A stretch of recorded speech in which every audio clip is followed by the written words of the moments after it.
Black Screen Bedtime Stories presents Corduroy by Don Freeman. The store was always filled with shoppers buying all sorts of things, but no one ever seemed to want a small bear in green overalls. Then one morning, a little girl stopped and looked straight into Corduroy's bright eyes. "Oh, Mommy," she said, "look, that's the very bear I've always wanted." "Not today, dear," her mother sighed. "I've spent too much already. Besides, he doesn't look new. He's lost the button to one of his shoulder straps." Corduroy watched them sadly as they walked away. "I didn't know I lost a button," he said to himself.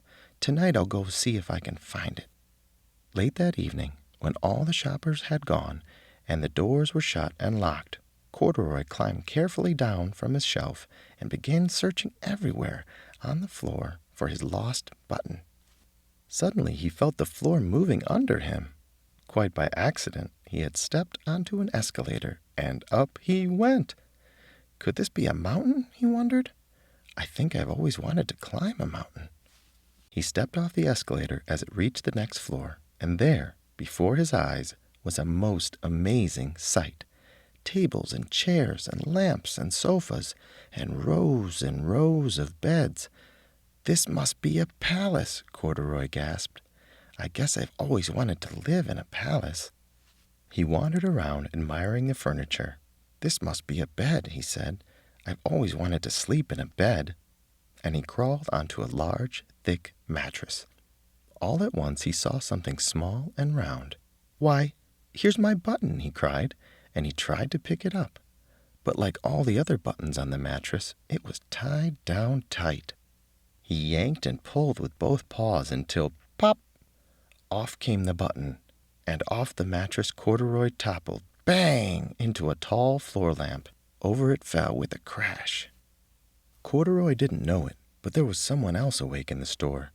The night watchman was going his rounds on the floor above. When he heard the crash, he came dashing down the escalator. "Now who in the world did that?" he exclaimed. "Somebody must be hiding around here." He flashed his light under and over sofas and beds until he came to the biggest bed of all, and there he saw 2 fuzzy brown ears sticking up from under the cover. "Hello," he said. "How did you get upstairs?" The watchman tucked Corduroy under his arm and carried him down the escalator and set him on the shelf in the toy department with the other animals and dolls. Corduroy was just waking up when the first customers came into the store in the morning, and there, looking at him with a wide, warm smile, was the same girl that he had seen only the day before. "I'm Lisa," she said, "and you're going to be my very own bear. Last night I counted what I saved in my piggy bank, and my mother said I could bring you home." "Shall I put him in a box for you?" the saleslady asked. "Oh, no, thank you," Lisa answered, and she carried Corduroy home in her arms. She ran all the way up 4 flights of stairs into her family's apartment and straight to her room. Corduroy blinked.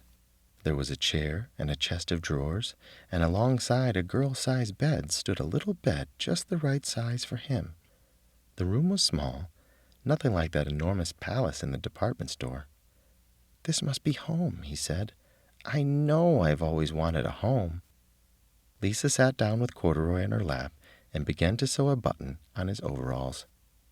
"I like the way you are," she said, "but you'll be more comfortable with your shoulder strap fastened." "You must be a friend," said Corduroy. "I've always wanted a friend." "Me too," said Lisa, and gave him a big hug. The end.